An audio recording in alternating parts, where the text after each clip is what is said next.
Hello everyone, and welcome to my preview of the New Beginning in Nagoya show, the first of 3 New Beginning shows in 2021, as this is a 5-match card here, as we have in the opener.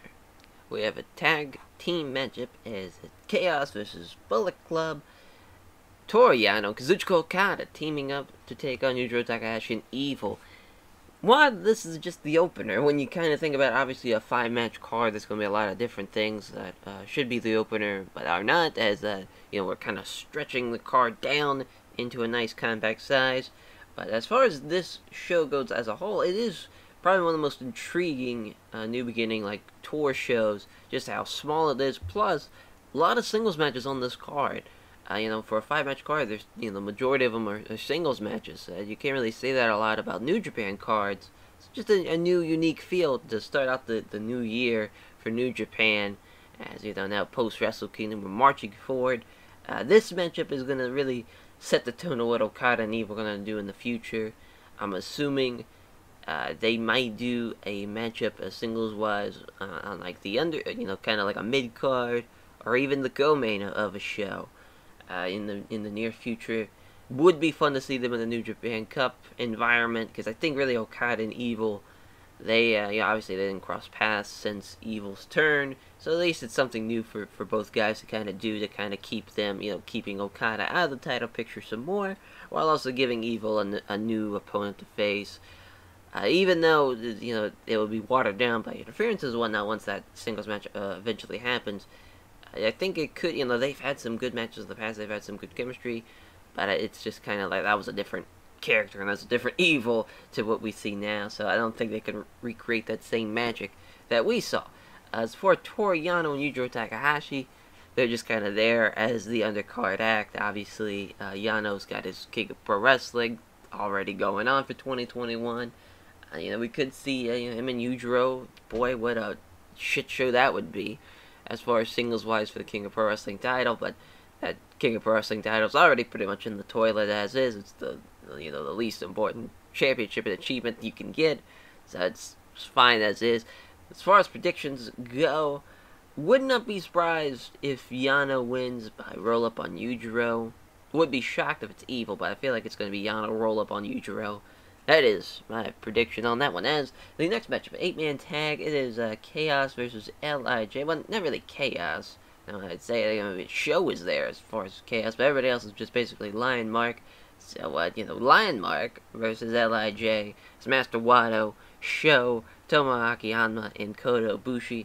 They're on the LIJ team of Sanada, Tetsuya Naito, Hiromu, and Ibushi. As for this one, obviously LIJ is probably going to win as they're the actual cohesive and, coherent team. Whereas this kind of thrown together Lion Mark team with Sho in there, as, it's all over the place. But, basically, you have Sho and Hiromu. They're going to face off at the New Beginning show. I believe they'll be the main event of the second New Beginning show. Don't quote me on that, but I believe that is the case. That should be a hell of a matchup. And then Wato and Bushi, I'm assuming that's just going to be an undercard, junior versus junior act. Then Hanma and Naito, they're just, that's just kind of there. That's very sad that Naito's just kind of basically squared up against Hanma in this, as far as that goes. I'm assuming Hanma's there to take the fall, but then Ibushi and Sanada, obviously that's the main event of the final New Beginning show.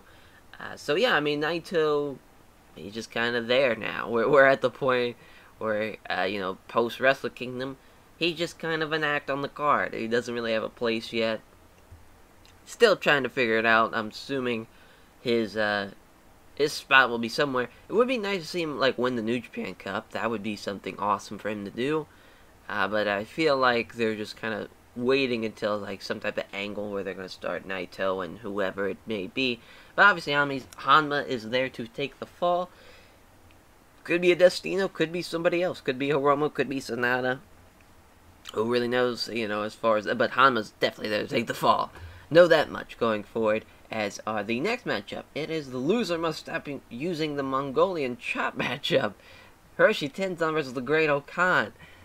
We have a mid-card matchup with a stipulation like this. This adds a little bit more juice and a little bit more flavor to it. But obviously, with Hiroshi Tenzan and the Great Okan. Great Okan, lost the Wrestle Kingdom to Tanahashi. We could see him bounce back with a nice win here over Tenzan. Tenzan, it wouldn't be a huge blow if he lost this match, just because I feel like Tenzan as a whole, he's probably, we're running out of singles matches for Hiroshi Tenzan to do. We're coming down towards the end of his career, and, whereas the Great Okan, he's basically got his whole, career ahead of him. So he could be someone who can actually use the Mongolian chop more than Tenzan.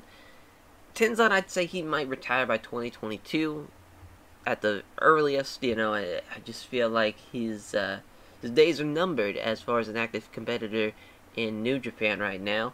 God bless. I mean, he's had a hell of a career, one of the top, 25, 30 heavyweights of all time as far as New Japan goes. As far as Japanese pro wrestling as a whole, yeah, it's probably in the top 50 for sure. Just his runs in the mid-2000s of New Japan were insane. As far as, good win for Great Okan, too. I would have loved to see this match get a time machine and put, like, mid-2000s Hiroshi Tenzan and just, I guess, current, Great Okan now. Just be a fun little matchup, because I think they could do a lot of innovative and cool shit back then. But, especially Great Okan, just his technical aspect of what he can do.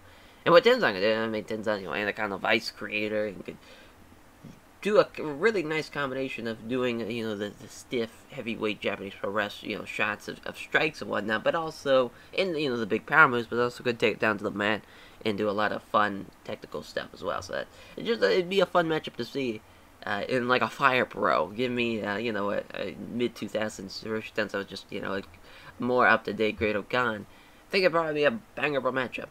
But yeah, I think Great Okan's going to win this one as the next matchup. The co-main event, Satoshi Kojima versus Will Ospreay no DQ matchup.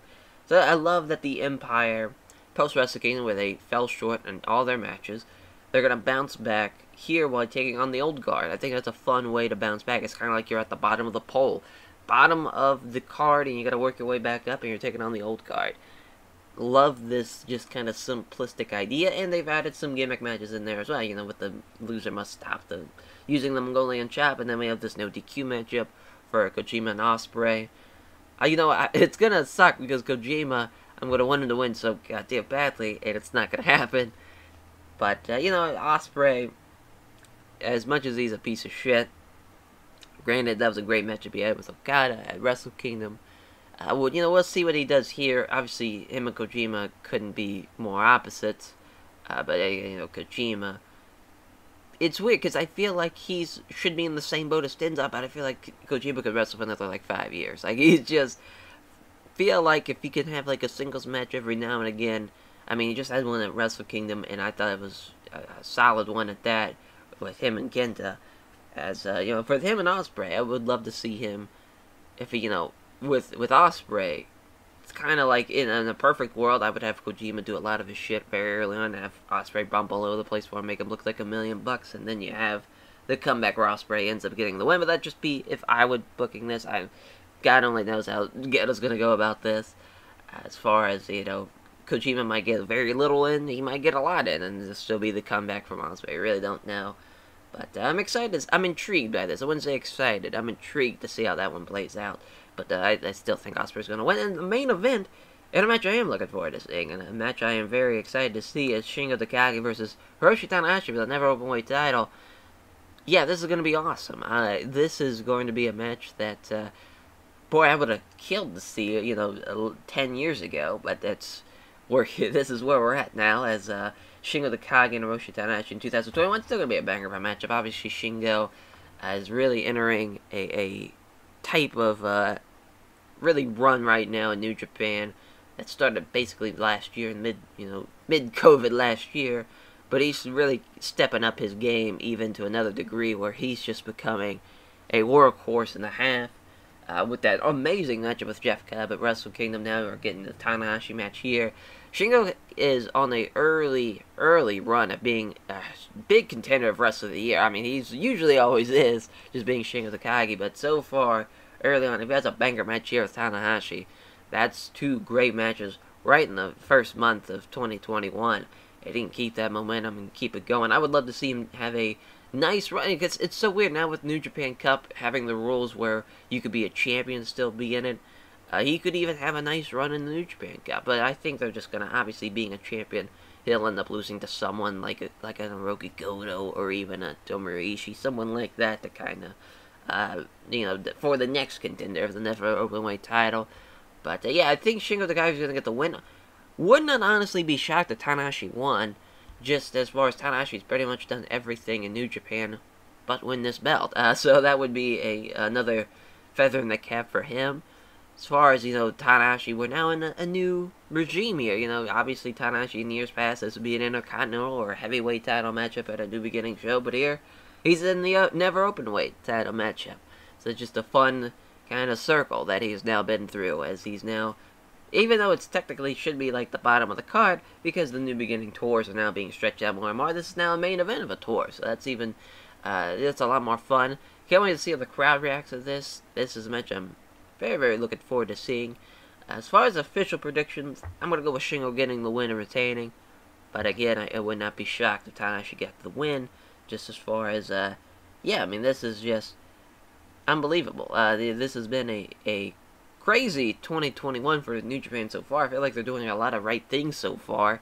Very early on, though, they could definitely fuck this up in a swift moment of an instant. But I feel like, so far right now, they're doing a great job. The New Beginning tour is looking like there's a lot of fun matchups. Main events are making sense. You got Shingo and Tanahashi here, Hiromu and Sho the night on the second night, and then the third night, Sanada and Kota Ibushi. Just all three of those matches, I feel like that's great, and they make sense going forward.